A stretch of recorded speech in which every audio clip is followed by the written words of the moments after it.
프라임클럽 가족 여러분, 안녕하세요. 태조박건입니다. 예, 만나서 반갑습니다. 가족 여러분. 자, 오늘 제가 말씀드리고 싶은 거는, 네, 요겁니다. 예, 경기 민감주의 시대가 딱 돌아왔다. 이렇게 말씀을 드리고 싶고요. 자, 반도체에 이어서, 예, 철강, 화학, 건설주, 바닥 매수, 예, 하신 분들, 예, 축하드리고요. 예, 다음 타자는 어디일까? 이렇게 좀 말씀을 쭉 한번 스토리대로 드리고 싶습니다. 저희가 이제 경기 민감주를 유심히 잘 보셔야 될 것 같은데, 자, 오늘도 그렇고 철강주, 화학주가 예, 어느 순간 뜬금없이 괜찮고 건설주도 치고 올라오는 모습이 나오고 있고요. 계속해서 이제 순환매 도는 모습이 나오죠. 오늘 같은 경우는 조선 방산 쪽으로 순환매가 도는 모습도 확실하게 좀 나오고 있고요. 그 두루두루 관련해서 저희가 어떤 업종을 다음 차례로 봐야 되는지 한번 말씀을 좀 드리고 싶습니다. 자, 사실은 여기서부터 시작을 해야 될 것 같아요. 오늘 경기 민감주를 말씀을 드려야 될 걸로 보이니까, 자, 경기 민감주는 호황과 불황 사이를 왔다 갔다 이렇게 좀 하는 모습이 있죠. 근데 이 호황과 불황이라는 이 업황 사이에서 주가는 좀 먼저 반응하는 것 같아요. 그래서 업황이 바닥을 찍기도 전에 지금 주가는 이미 한 6개월 전에 이렇게 좀 바닥을 찍고 좀 올라가는 모습이 좀 나오고 있습니다.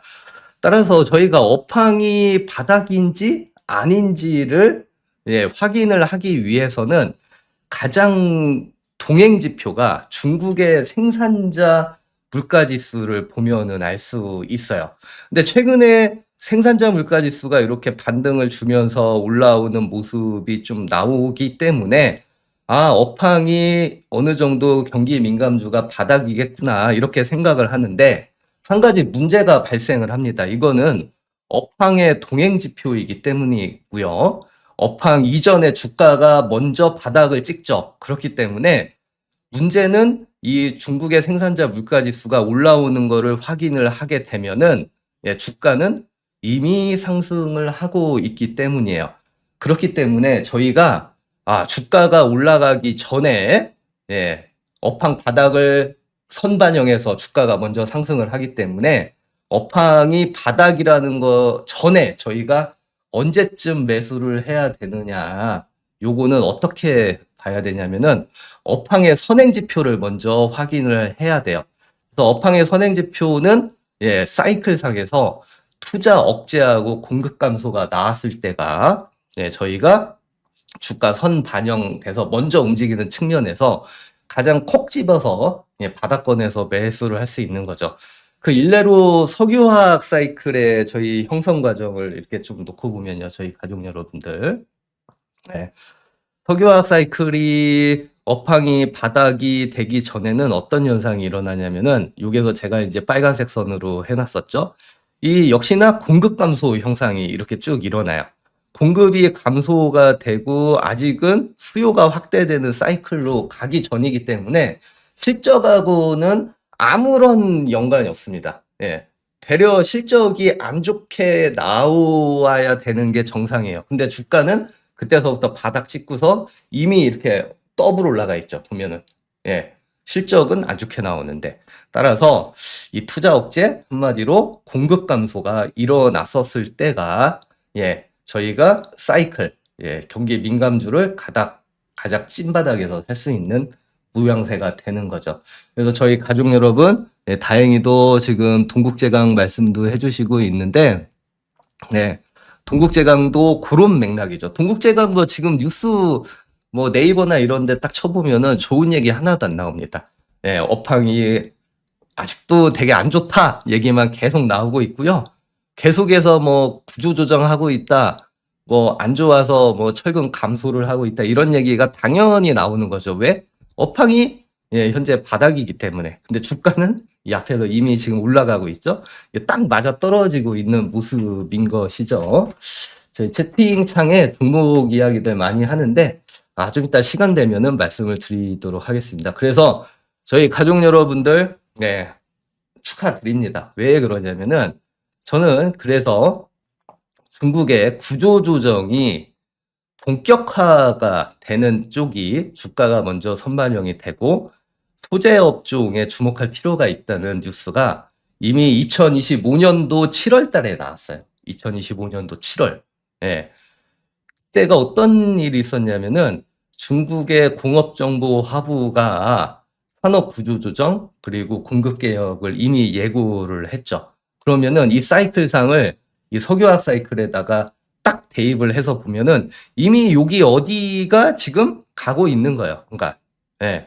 공급 감소가 이미 이루어지고 업황이 바닥 찍기 전에 주가가 이미 올라갈 것이다. 이렇게 예상을 해서 제가 이제 9월 19일 날이죠. 예, 9월 19일이에요. 예, 사이클의 시대가 돌아오고 묵묵히 버티면 묵묵히 돌아온다.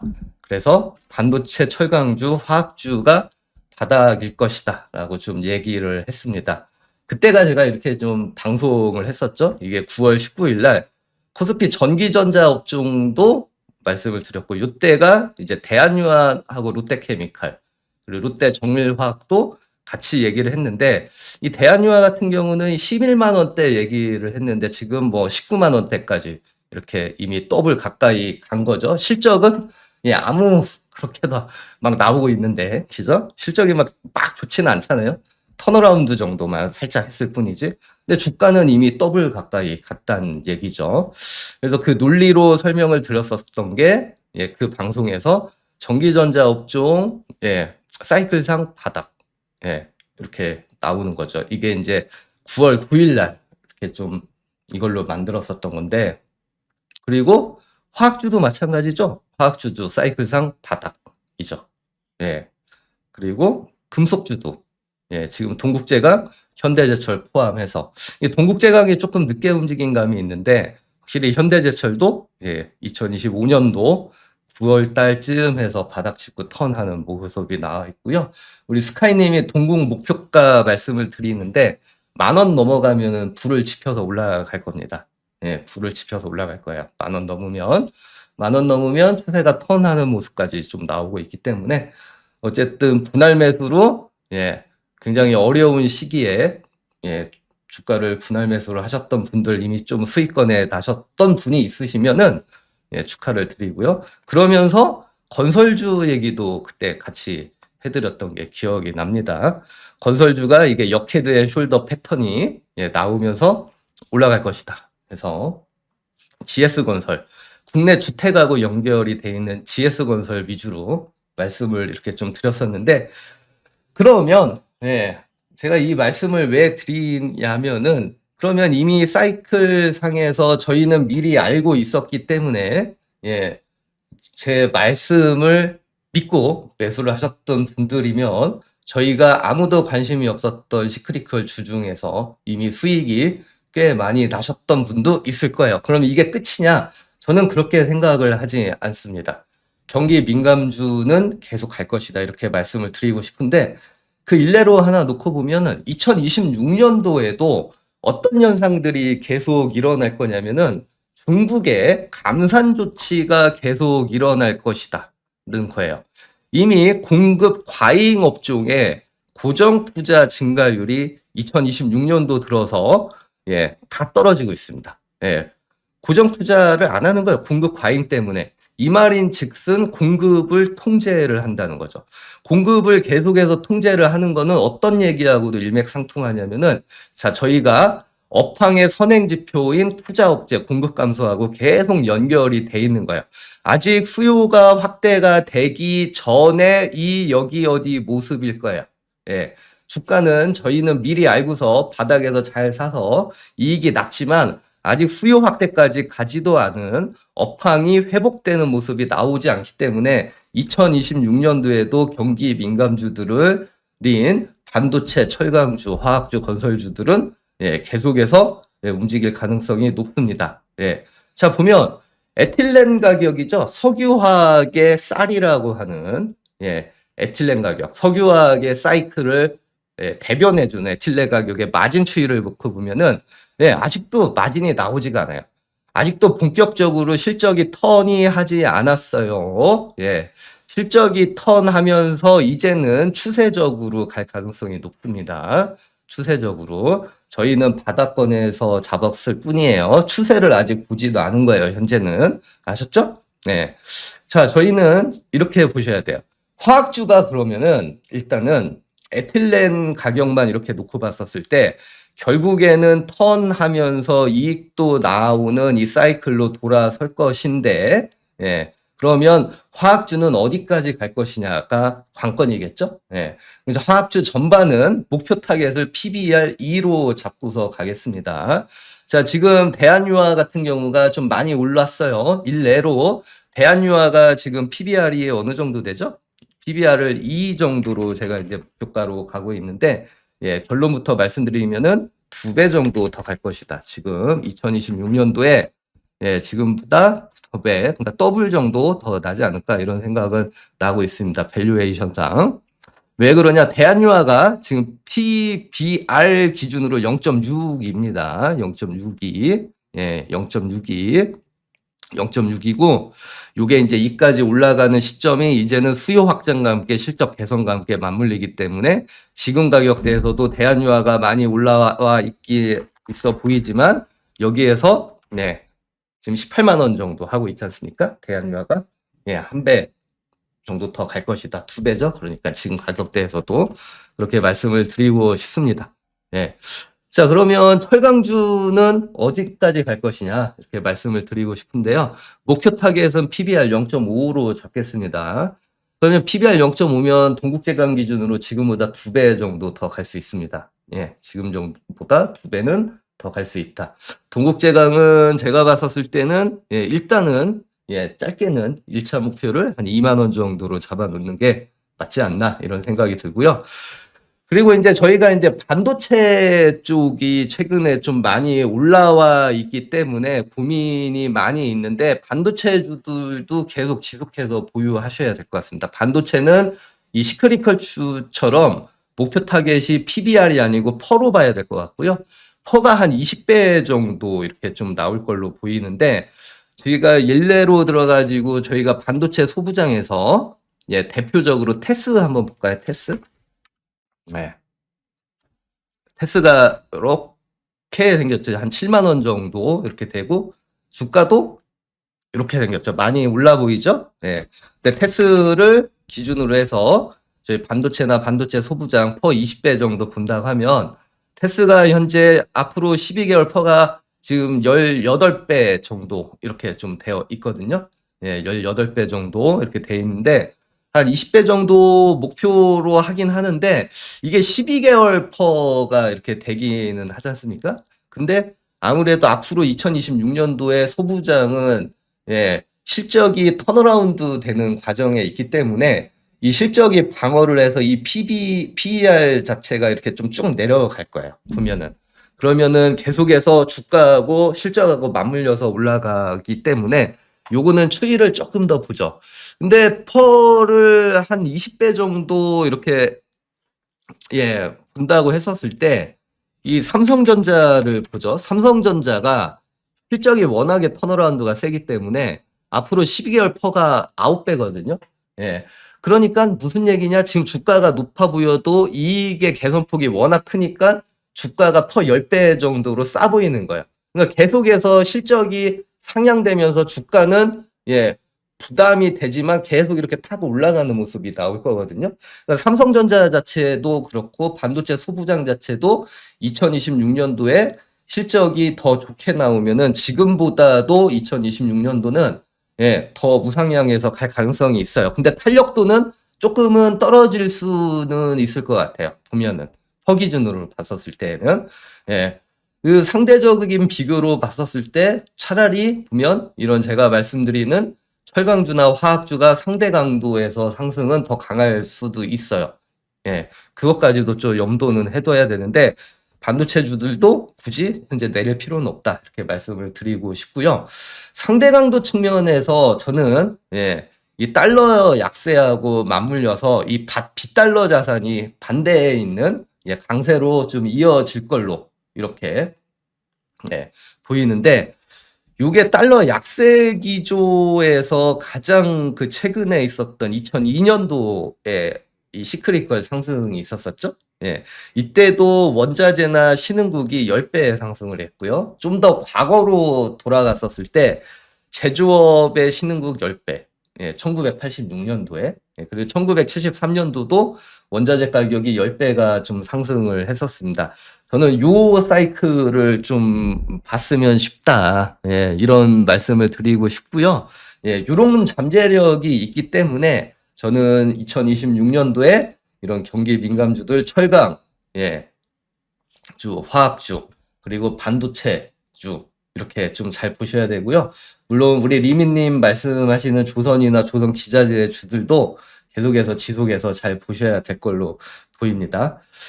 자, 드디어 예, 소재 주인 화학 그리고 철강, 건설이 예, 가믹 사이클이 예, 끝났다. 이렇게 좀 보시고 싶습니다. 예로부터 특히나 화학주 같은 경우가 네, 이게 작년도 7월 달 거거든요. 예.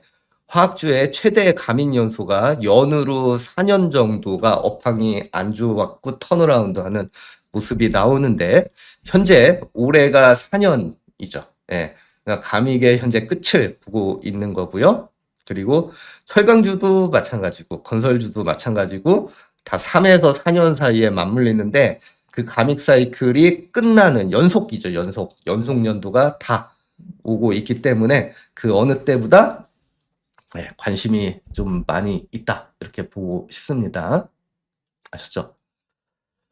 자, 그래서 드디어 예, 생산자 물가 지수가 이제 중국의 생산자 물가 지수가 전년 대비 변화율이 예, 플러스권으로 이제 서서히 예, 이렇게 올라오고 있는 모습이 나오고 2026년도에는 감산에 맞춰서 이렇게 턴어라운드에서 플러스권으로 나올 거를 현재 예, 미래를 보고 염두를 해두는데 네, 이렇게 되죠. 결국에 이렇게 상승 사이클을 쭉 타게 되면은 어떤 업종이 지속적으로 가냐면은 이게 참 재밌는 게 하나가 있습니다. 네, 재밌는 게 뭐가 있냐면은 이 중국의 생산자 물가 지수가 글로벌리 경기 민감주의 예, 가장 큰 예, 동행 지수가 되고 있기 때문에 그만큼 이 생산자 물가가 올라간다는 거는 예, 생산자가 만드는 물가가 올라간다는 그만큼 이제 수요가 확산이 되면서 업황이 풀린다는 얘기죠. 경기가 풀린다는 얘기. 경기 민감주가. 그럼 일단은 제일 처음에 정제 마진이 예, 좋아지는 거죠. 여기서 보시면 이렇게 정제 마진이 예, 쭉 좋아지면서 유가도 같이 오르고. 예, 그래서 석유화학주도 같이 오르고. 예.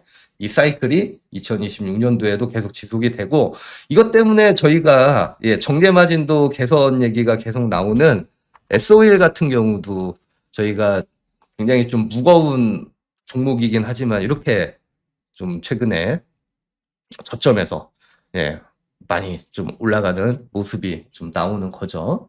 그죠? 네. 자, 보면 그리고 당연히 예, 철강주 그중에서 중국 철강 제품도 이렇게 좀 많이 올라가는 모습 나오고요. 하물며 예, 이 스판덱스 가격 있죠. 효성 TNC가 하는 스판덱스 가격도 이렇게 석유화학주뿐만 아니고 화학 섬유주들도 같이 올라가는 모습 나오죠. 그리고 중국의 철강 제품 가격이 또 올라가면은 조금 좀 뜯어놓고 보면 예, 중국의 열연 가격이 올라가면 예, 한국의 철강주, 금속주들도 이게 굉장히 좀 갖다 붙인 듯하게 같이 움직이고 있고요. 중국의 열연 가격이 최근에 꿈틀꿈틀하는 모습이 좀 나오고 있으니까 굉장히 저희는 유심히 봐야 됩니다. 예, 그거는 뒤에서 좀 제가 말씀드리게요. 중국의 열연 가격이 드디어 우상향으로 반등하려고 하는 모습이 지금 현재 나오고 있습니다. 그러면 저희는 철강주들은 예, 좀 보셔야 될 것 같아요. 그러면은 저희가 업종하고 종목의 투자 전략을 한번 좀 보도록 하겠습니다. 보면은 음, 업종 순환매 일단 대비를 해야 될 걸로 보여요. 제가 이제 2025년도 2분기로 좀 돌아가 볼게요. 2분기에 어떤 리포터가 있었냐면 이게 이제 2025년도 8월 29일 날 KB증권의 이 월간 전략인데요. 네. 그 당시에 요런 얘기를 했어요. 예. 2분기에 업종이 서프라이즈가 이렇게 났는데 이쪽으로 갈수록 이제 서프라이즈가 나는 거거든요, 이익이. 네. 그런데 주가는 이렇게 마이너스 되어 있는 게 순환매가 돌지 않을까 이런 리포터가 하나 있었어요. 근데 지금 와서 보자고요. 2026년도 현재 1분기 딱 와서 보니까 여기에 나와 있는 게 건설, 증권, 보험, 방산우주, 예, 이렇게 돼 있었거든요. 예. 요게 다 올라갔죠. 은행, 증권, 뭐 저희 알겠지만 뭐 건설 이쪽에 다 포진되어서 순환매돼서 올라갔어요. 예. 그럼 단순하게 생각을 하면은 이제 이 업종도 이렇게 올라갔는데 그러면은 예, 2월 이후에 예, 이제 3분기 한 2분기 이제 들어올 것이고 어떤 업종이 또 순환매해서 들어가냐. 예. 그 순환매에 대비를 예, 해야 되는데 그게 보면 예, 또 혼자만 못 오른 업종들이 두 개가 나오죠. 또 보면은 현재 2월 현재 조선하고 방산이거든요. 그죠? 조선하고 방산. 네. 조선하고 방산이 턴어라운드 돼서 이렇게 올라갈 겁니다. 보면은 아셨죠? 그 보면 그 우리 마치님 에너지 리소스하고 에너지 퓨어스를 봤는데 히토류 관련주들 보면 포스코 인터 하고요. 네. 그냥 중장기적인 컨셉으로 계속 보유하시면 크게 문제 없을 걸로 보입니다. 우리 마치님도 그렇고 아까 포스코 인터내셔널 말씀하셨던 분들도 그렇고요. 특히나 좀 안정적인 투자 수익을 원하는 이 히토류 관련주로 해서 포스코 인터내셔널은 예, 크게 문제 없습니다. 제가 방금 말씀드린 그 있는 거 경기 민감주들이 살아나면서 소재주도 올라갈 때 예, 수혜를 받을 수 있는 것들이 다 포스코 인터내셔널, 아메리칸 리소스, 에너지 퓨얼스, 히토류 소재주 예, 이런 쪽들은 계속 에너지, 안보 이런 쪽하고 관련해서 예, 중장기적으로 예, 주방할 것이다 이렇게 말씀드리고 싶습니다. 아셨죠, 마치님? 채팅창 한번 봤고요. 예, 그래서 오늘 조선하고 방산이 예, 순환매 차원에서 3월을 대비해서 또 이렇게 올라가는 모습이 나올 거예요. 자, 그리고 저희가 이 업종 순환매 쪽에서 결국에는 실적하고 계속 연관이 되면서 순환매가 계속 일어날 것인데 2월 12일자에 이제 하나투자증권 거를 제가 이제 봤었을 때 2026년도 예상 영업이익에 예, 일주일간 변화율 상향 종목을 또 놓고 보면은 예, 이렇게 돼 있어요. 건설, 조선, 자동차 이렇게 포진이 돼 있거든요. 저희가 지금 배우고 있는 시크리컬주들이 많이 이렇게 지금 포진이 되어 있습니다. 조선주에서는 영업이익 상향률 중에서 눈에 띄는 게 대한조선이고요. 그리고 하나엔진, 현대마린엔진, 엔진주들이 포진이 되어 있습니다. 그거 참고하시면 되고요. 엔진주들은 최근에 조선주 말씀드릴 때 많이 말씀드렸으니까 예, 한번 참고해 보시면 되고요. 예, 건설주 여기 들어갔죠. 건설주 중에서 대우건설하고요. 네, HDC 현대산업개발 이렇게 좀 들어갔고요. 자동차 쪽에서 경기 소비자 쪽에서 금호타이어 그리고 여기에 나와 있는 업종을 좀 통 털어도요. 금호타이어의 변화율이 제일 크거든요. 그러니까 저희가 자동차 관련주 또는 예, 자동차 부품 소재주들을 한번 배워볼 필요가 굉장히 있습니다. 아셨죠? 예, 금호타이어 포함해서 이런 쪽으로 돼 있고 2026년도 또 보게 되면은 예상하는 연간 순이익 최저값이 예, 2025년도 연간 순이익 최고값보다 높은 종목이에요. 그러니까 최저가 예, 올해 최저값이 2025년도의 최고값보다도 높아요.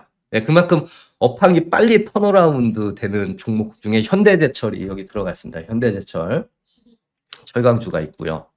예. 그리고 건설주가 있고 대한유화 포함해서 화학주가 있습니다.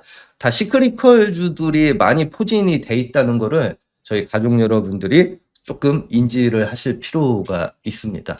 외국인이 날쌘도리님이 외국인이 4조를 매도하고 있는데 저는 보면 외국인들 자체도 차익 실현을 해야죠. 보면은.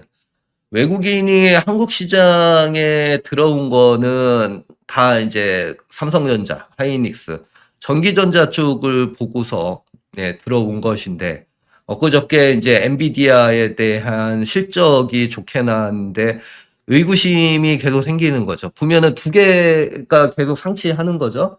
보면 야, AI의 시대가 계속 유지되겠구나. 그리고 한편에서는 어떤 또 생각이 드냐면은 엔비디아를 지금 매수를 하시려는 분들 말고 과거에서부터 만약에 매수를 많이 해놔서 수익이 많이 나셨던 분들은 이런 생각이 먼저 더 들 거예요. 뭐냐면은 언제 차익 실현을 할 것이냐에 대한 욕구가 분명히 어느 때보다 커진 상태인데 AI의 데이터 센터 향으로 해서 캐펙스 투자를 줄이면 어떡하지? 이러한 의구심이 계속해서 들 거예요. 그렇게 되면 엔비디아 실적이 서프라이즈가 나오긴 했지만 이 서프라이즈 이번 실적을 끝으로 성장성이 떨어지면 어떡하지? 지극히 차익 실현 욕구를 자극을 하는 걸 수도 있습니다. 이런 맥락에서 봤었을 때 외국인이 코스피 시장에서 삼성전자를 보고 들어온 코스피 시장에서 매도가 나오는 거는 당연한 현상인데 결론부터 말씀을 드리게 되면은 일정 부분 차익 매물이 나오고 있지만 결국에는 실적이 이렇게 삼성전자를 필두로 우상향으로 좋아질 건데 주가는 더 우상향했거든요. 자연스럽게 이 추세에 맞추기 위해서 이격 조정이 필요합니다. 주가는 그냥 막 가면 좋겠지만 가다 밀렸다 하면서 포물선을 이렇게 그리고 가는 건 사실이지 않습니까? 그 포물선의 하나의 자연스러운 현상으로 보지 외국인 매도세를 저는 굉장히 큰 의미로 두고 싶지는 않고요. 계속해서 반도체 쪽을 중심으로 한국 시장은 더 좋아질 걸로 저는 보고 싶어요. 그리고 제가 계속 말씀드렸지만 이 포물선을 추세를 타면서 가는 이 와중에서 반도체주들은 약간 오버슈팅한 감이 있어서 2.5배 이격 조정이 필요한데 제가 봤을 때 거꾸로 말씀을 또 드리게 되면은 방금 제가 계속 오늘 말씀드리는 철강화, 건설, 조선 이런 쪽은 어느 컨셉이냐면 사이클상 바닥권에서 턴에서 올라오는 거거든요. 이런 업종의 순환매가 돌아갈 가능성도 무시 못하는 거거든요. 부담이 없잖아요. 부담이 없어요. 아까 전에도 봤지만 금호 대한유와 뭐 동국제강 현재 좀 올라 보여도 PBR 퍼 수준이 그렇게 높지가 않다는 건 사실일 겁니다. 아마 그쪽으로 시각이 넘어갈 가능성도 굉장히 높기 때문에 저희가 이제는 조금 더 시각을 바꿔서 포트폴리오 다변화 차원에서 이런 민감주들을 계속 봐야 된다는 이러한 하나의 결론도 나오는 거죠. 그렇게 보시면 될 걸로 보이고요.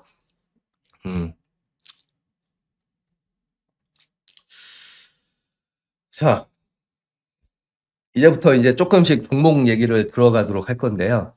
제가 저희 가족 여러분들한테 종목 얘기를 2개를 해드리겠습니다.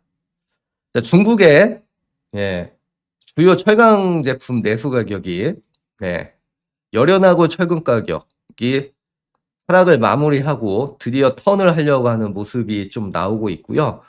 이 가격대에서 빠지진 않을 거예요. 열원도 그렇고 철강도 그렇고요. 톤당 한 3,000위안 정도 이렇게 머물러 있는데 이 밑으로 빠지기 쉽지 않을 겁니다. 예로부터 2016년도부터 이 철강 내수 가격이 있는데 이 3,000위안 정도 현재 가격대가 지지라인이 될 수밖에 없는 것. 즉 업황이 중국도 철강이 바닥권이 될 수밖에 없는 거는 이 밑으로 가면은 캐시 코스트 발생합니다. 다 죽습니다. 여기에서 기업이 살아남지를 못해. 여기는 중국 정부가 필연적으로 시크리컬주들, 화학주, 철강주, 2차 전지 등등등 포함해서 무조건 구조조정을 해야 돼.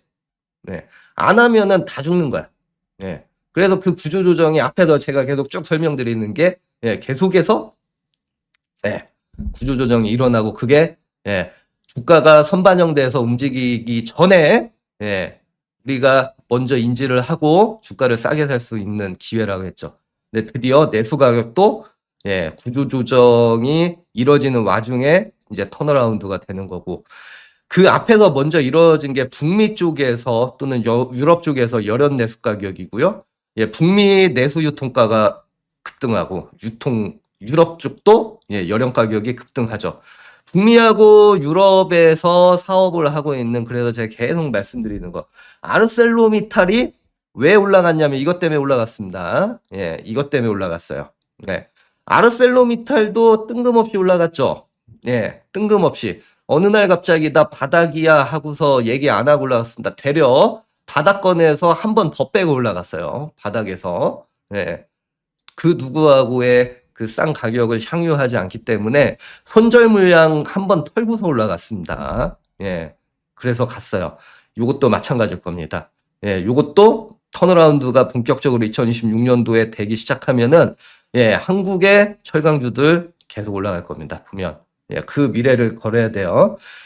자, 국내도 드디어 올라가기 시작을 하죠. 중국도 올라가지만 한국은 먼저 좀 움직이기 시작을 하는데 국내에 현재 착공이 예, 드라마틱하게 올라가고 있고 착공을 하다 보니 건설용 철근이 이렇게 올라가고 있죠. 예. 건설용 철근이 올라가니까 최근에 뭐가 움직이죠? 이렇게 올라가죠. 동양 파일이 움직이기 시작을 합니다. 예. 동양 파일이 드디어 움직이기 시작을 했죠. 저희가 착공이 여기에서 먼저 일어나기 시작을 하면은 리드 타임상 건설주에서는 동양 파일, 동국제강, 대한제강이 먼저 움직입니다. 착공이 여기에서 시작을 하면은 예, 향후 3개월 동안 예, 골조 공사가 일어나서 콘크리트 파일이 많이 쓰일 것이고 예, 소비자 생산자 물가를 자극을 해서 동양 파일이 올라가죠. 예. 그 뒤에 또 3개월 동안에 철근 소요의 60%를 차지하는 예, 이러한 동국제강 포함해서 철근주들이 올라가기 시작을 하죠. 동양파일, 동국제강. 네. 이렇게 먼저 움직일 가능성이 굉장히 좀 높다. 이렇게 생각을 되고요. 자, 제가 이제 중국이 경기 민감주의 가장 대표적인 국가이기 때문에 중국 얘기를 계속 좀 드리고 싶어요. 중국 얘기. 예. 중국이 턴어라운드 돼서 올라가면은 저희가 어떤 것들을 업종을 잘 봐야 되는지 예, 이제 콕 집어서 제가 말씀을 드릴 건데요. 보면은 네. 다시 중국의 시간이 돌아왔다. 2월 25일자 거 한투에서 나오고 있습니다. 그 이유는 뭐냐면 중국의 1월에 생산자 물가를 봤더니만 예, 시크리컬 매력도가 굉장히 커지고 이걸 보니 중국 경기 정상화 신호를 보이더라. 예, 시크리컬 매력도가 왜 커지냐면은 우리가 PPI하고 CPI하고의 차이를 이렇게 놓고 봐요. PPI는 맨 앞에 있는 예, 생산자 물가지수. 예를 들어 가지고 철광석을 생산하는 광산, 예, 있죠. 광산이 철광석을 생산을 해서 다음 단계, 중간 단계에서에게 도매로 팔 거 아니지 않습니까? 거기에 대한 가격, 생산자 물가지수가 올라가고 결국에는 또 팔고 해서 최종 소비재까지 오는 CPI까지 올 것인데, 예, 이 맨 앞에 있는 철광석 가격과 맨 뒤에 있는 철강 가격의 이 마진 차이를 놓고 봤더니만 확대가 되고 있는데, 예. 이 스프레드가 그래서 이렇게 쭉 벌어지는 거죠. 그러니까 앞에 있는 생산자 물가 지수가 예, 소비자 물가 지수보다 이렇게 올라가는 과정에서는 언제나 성장주보다 시크리컬이 먼저 움직이는 모습이 나오고 있고 이게 지금 체크가 현재 2026년도에 되고 있는 거예요. 예, 그래서 시크리컬이 우위가 될 것이고 시크리컬이 우위가 이렇게 되게 되면 뭐가 강세가 나타나냐면은 위안화가 강세가 나타나는 거예요. 그래서 저희 가족 여러분들 이제 중국 증시를 잘 보셔야 된다. 신흥국 쪽에서 한국을 필두로 움직였는데 중국만 못 움직였어요.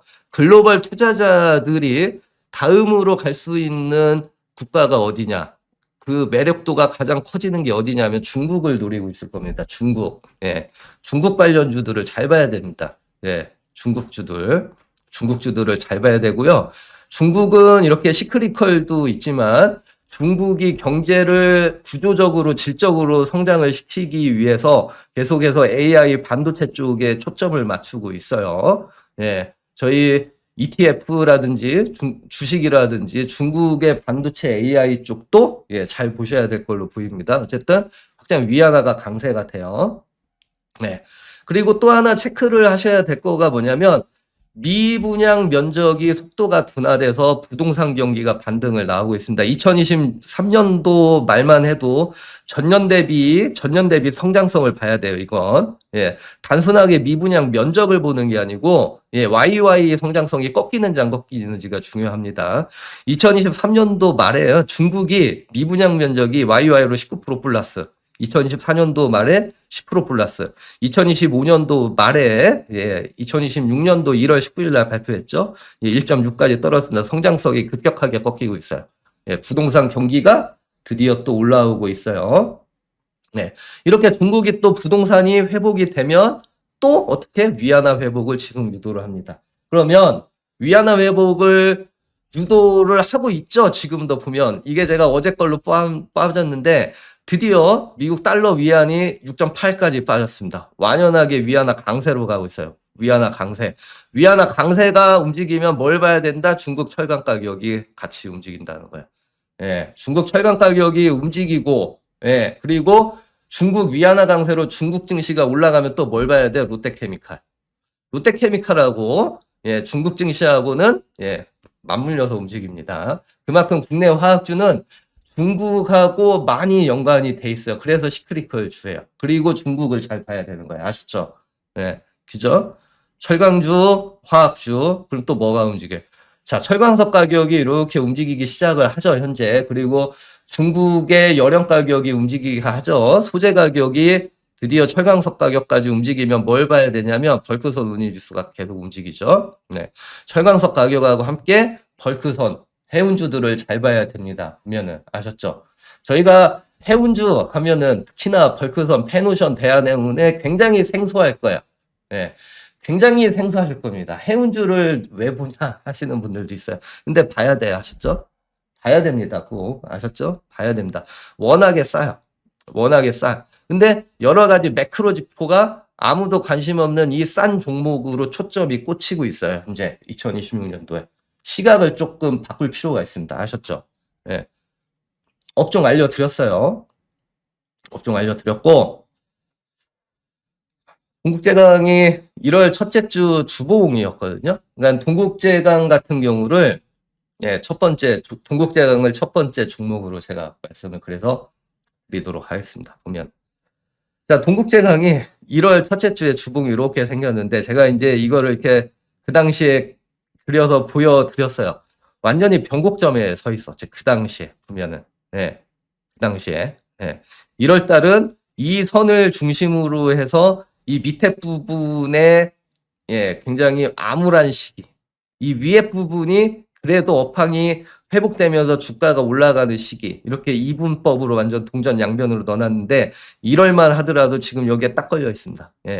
근데 시장은 철강업의 턴어라운드를 보고 여기에서 이렇게 돌렸죠. 이렇게 돌렸습니다. 아셨죠? 이제 저희의 다음 차례는 10,000원에서 어떻게 지지하고 가는지 추세로 가는지를 지켜볼 것인데 제가 계속해서 모니터링 좀 해드리도록 하겠습니다. 아셨죠? 아셨죠? 근데 역시나 저희가 업황에 대한 우려나 이런 것들 때문에 마음에 굉장히 한편으로는 싱숭생숭 하실 거예요. 하지만 이런 마인드를 누르면서 가야 돼요. 주가는 우리 뜻대로 움직이지 않을 거예요. 좋다고 장밋빛이라고 계속 갈 것 같지만 거기가 꼭대기일 수도 있고요. 그리고 굉장히 암울해서 주가는 급락했지만 없어지지 않을 종목이라면 거기가 바닥일 수 있습니다. 보시면 이거를 봐야 돼요. 그리고 동국제강이 왜 또 굉장히 좋아 보이냐? 지금 보면 자, 중국의 철근 가격이 오르고 있어요. 보면 중국에 아까 전에 앞에서 한번 보면 여기에서 중국 주요 철강 제품 가격 중에서 이 철근 가격이 턴을 하려고 하고 있거든요. 중국 철근도 건설이죠. 근데 중국의 철근 가격이 턴어라운드 하면 한국 철근 가격이 가만히 있을까요? 지금 보면은 동국제강, 현대제철 다 열연 철근 가격 다 인상하고 있어요. 가격 인상. 중국의 철근 가격, 열연 가격이 드디어 올라가면 국내도 똑같이 따라갑니다. 인상해요. 인상하면서 수요를 자극을 하고 이제는 업황 턴어라운드 기업 이익까지 가는 건데 보면 중국이요. 주택이 가장 마지막 퍼즐이거든요. 부동산 안 좋은 건 다 아시죠? 요게 현재 바닥에 접근하고 있습니다. 굉장히 현재가 착공적인 수준에서 완전히 바닥권이에요. 이제 착공을 하기 시작을 해야 되는데 착공을 해야 되는 그 만 앞선까지 있거든요. 그럼 요거를 당겨야 되잖아요, 착공을. 이걸 당기려면은 착공을 당기기 시작을 하려면 철근 수요가 늘어나면서 이제 올라가는 건데 이 당기는 가장 중요한 게 있습니다. 보면 모기지 대출이에요. 보면 모기지 대출. 중국의 모기지 대출이 지금 한 3% 정도 되거든요. 예. 근데 이 3%가 되니까 어떤 현상이 일어나냐면은 모기지 대출 금리입니다. 이게 빨간색이. 그러니까 대출이 안 일어나. 보면 왜? 사람들이 집을 안 사. 뭐 때문에? 예. 바로 요런 것 때문에요. 모기지 금리 대출이 3%인데 임대료가 3.8%. 예, 보면은. 예. 그러니까 그 모기지 대출이 3%인데 임대료가 더 비싼 거죠. 이렇게 요 거꾸로 돼요. 모기지 금리가 더 비싼 거 보면은. 예. 야, 이렇게 되니까 집을 안 사. 예, 집을 안 사기 시작을 하는 거예요. 예. 근데 홍콩이 작년도부터 저희가 중국 본토가 어떻게 될지를 가늠을 해볼 수 있는 게 이거를 역전을 시켰거든요. 예. 모기지 금리보다 임대료가 비싸지기 시작을 하는 거야, 보면. 그러니까 예, 월세를 내느니 집 사는 게 유리하다는 시각으로 바뀌었어요, 홍콩이. 그렇게 하면서 어떤 현상이 일어나냐면 홍콩 자체가 연간 주택 거래율이 플러스로 전환을 하고요. 홍콩이 작년부터 9월 달부터 주택 가격 상승률이 플러스로 전환을 했는데 중국이 현재 어떻게 되냐면 모기지 금리가 3%고 임대 수익률이 1에서 20%니까 지금은 집을 살 이유가 없죠. 근데 요게 있잖아요. 어떻게 바뀔 거냐. 홍콩처럼 예, 가능성이 있어요. 3월에 이제 양해하죠, 중국이. 네, 여기에서 중국이 주택 대출 이자를 정부 보전 방안 검토 중입니다. 공식 발표는 없습니다. 예, 아직은 없어요. 그러면 홍콩 마냥 이게 역전이 되면서 이러한 현상, 예, 주택 거래 그리고 상승률을 이끌 가능성이 3월부터 나올 가능성도 있고, 그리고 굳이 이게 구체화돼서 안 나온다고 하더라도 이 주택 관련해서 살리려고 하는 중국의 입장이 표망만 돼도요, 예, 턴어라운드 될 가능성이 있어요. 그래서 3월 이제 분기가 다시 시작을 되려고 하는 그때쯤에서 저희가 철강주들 특히나 이제 철근 관련주, 건설 관련주, 예, 이런 화학 관련주 이런 것들을 더 유심히 잘 보실 필요가 있습니다. 아셨죠? 예, 그거를 좀 아셔야 될 것 같아요. 자, 두 번째 종목은 동국제강 다음에 두 번째 종목은 이거에서 보죠. 저희도 마찬가지고 한국도 마찬가지고 중국도 마찬가지고 정책이 계속해서 대기를 하고 있는 것 중에 하나가 예, 실물 경제의 체질 개선을 위해서 반도체, AI, 자율주행 헬스플랫폼 이 고부가 서비스를 계속해서 재원을 분배해서 살리려고 하는 모습이 나와요. 그러면 저희가 롯데정밀화학을 좀 잘 보자고요. 한국에서도. 자, 중국의 이 PVC 화학 제품에 대해서 네, 구조조정이 현재 일어나고 있고요. 중국도 예, 반도체 수요, 한국도 반도체 수요 계속해서 일어나서 예, 구조적 수혜 구간으로 진입을 했습니다. 롯데정밀화학. 롯데정밀화학을 좀 잘 보자요. 롯데정밀화학 아셨죠? 4분기 실적은 영업이익 193억으로 예, 컨센 하회를 했는데 1분기 전망이 224억으로 정상화로 돌아오고 있고요. 롯데정밀화학이 취급하는 제품이 ECH, PVC 이렇게 좀 돼 있습니다. ECH가 올라가고 PVC가 올라가고 요게 다 어디에 좋냐면 반도체에 좋습니다. 예, 반도체에 좋아요. 반도체에 좋은데 이 반도체에 쓰이는 ECH, PV라는 제품이 증설 사이클도 또 2025년도 피크아웃으로 끝나서 예, 부담도 완화된다다가 중국도 구조 조정을 하네. 그죠? 예. 요 두 개가 현재 예, 시장을 화학주에선 이끌 가능성이 있고요. 그 중에서도 ECH가 가장 중요하죠. 예. ECH가 왜 중요하냐면 ECH가 어디 쓰이냐면 이거 보시면 이게 ECH하고 글리세릴 뺀 마진이 스프레드거든요. 스프레드가 ECH 여기 글리세린, ECH 프로필렌이죠. ECH 프로필렌은 이렇게 마진이 쭉 올라가죠. ECH 빼기 글리세린은 마진이 높고 이 ECH 프로필렌이 취급을 하는 게 국내 한국 업체들 그중에서 롯데정밀화학이죠. 롯데정밀화학의 마진은 커지는데 이 밑에 있는 ECH 글리세린을 취급을 하는 이 굵은색 파란색 선은 중국입니다. 예, 중국은 마진은 죽어버리고 한국만 올라가는 대체 현상이 현재 일어나고 있고요. 그러면 롯데정밀화학이 만드는 ECH가 뭐냐? 예, 요거는 전자재료, 자동차, 항공, 건축에서 쓰이는 에폭시 수지를 만드는 건데 저희가 보는 게 뭐냐면 이 전자재료, AI, PCB 쪽의 전자재료를 요 ECH를 통해서 만든다는 거죠. AI, PCB, 기판이죠. 기판, 전자재료. 거기다가 자동차, 항공, 건축, 전방 수요죠. 전방 수요. 지금 전방 수요가 중국을 빗두르 턴어라운드 돼서 제품 가격 올라가고 그럼 전방 수요에 에폭시를 쓰이는 롯데정밀화학도 같이 턴어라운드 된다.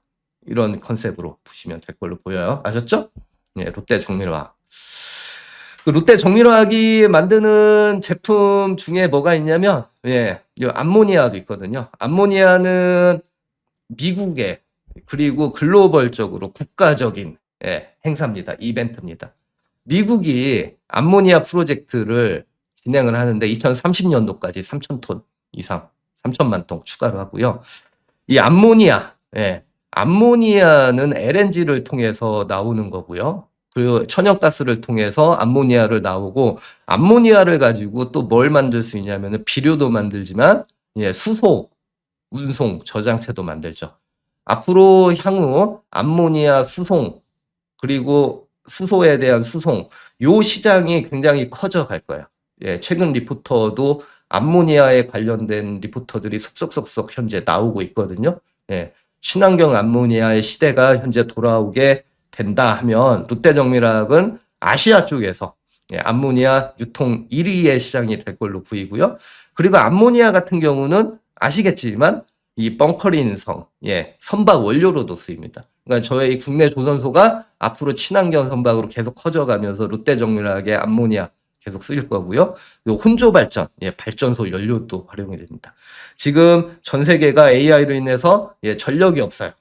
전력이 없는 데에서 이 암모니아는 연료로 활용이 되기 때문에 롯데정밀화학의 업황이 그 어느 때보다 좋아질 가능성이 굉장히 높다는 거를 좀 염두를 해주시면 될 걸로 보입니다.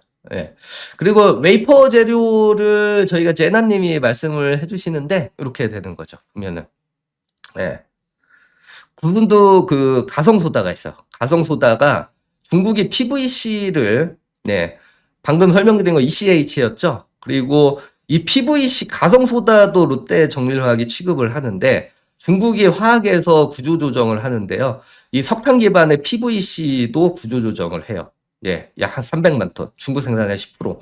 요게 되면은 이 PVC가 염소 계열이기 때문에 이게 구조조정을 하게 되면은 가성소다 가격이 반등을 되고 가성소다 가격이 반등을 하면 고순도 가성소다가 웨이퍼 세정 애칭용으로 쓰이거든요. 그리고 롯데정밀화학이 이미 국내 최대의 반도체 기업에 이 고순도 가성소다 웨이퍼 세정용을 공급을 하고 있고 이런 식에서 구조조정 가성소다 반등 그러면 절대 물량하고 비중이 증가해서 수익도 같이 늘어나고 거기다가 고객이 계속해서 증설하려고 하는 이 모멘텀에 있으니까 동방성장이 또 가능한 것도 있다. 이렇게 좀 보시면 될 걸로 보여요. 아셨죠? 자, 지금 딱 49분, 50분 이렇게 좀 됐는데요. 다시 한번 정리해서 경기민감주 시대가 돌아왔고요. 반도체, 철강, 화학, 건설, 바닥 매수를 믿고서 꿋꿋이 버티셔서 이익권이시라면 다시 한번 축하드리고 하지만 이게 끝이 아니고 계속해서 사이클은 지속이 될 거고 다음으로 갈 수 있는 업황 종목은 뭐가 있는지 오늘은 그 스토리대로 한번 말씀을 드려봤습니다. 자, 저희 가족분 여러분 일주일 동안 고생 많이 하셨고요. 주말은 가족과 함께 행복하게 친구와 함께 즐겁게 따뜻한 날씨 봄 날씨가 만끽하시면서 보내시길 바라고요. 저는 또 다음 시간에 만나 뵙도록 하는데 아이고 그 말씀을 못 드려요. 오늘 저기 아내뜨님이 그 마감 시황 있죠. 마감 시황을 스케줄상 오늘은 못하실 걸로 이렇게 좀 보입니다. 참고하셔가지고요. 오늘은 마감 시황이 없다 이렇게 좀 말씀을 좀 드리도록 하겠습니다. 자, 저는 다음 시간에 만나 뵙도록 하고요. 다음 시간에 뵙도록 하겠습니다.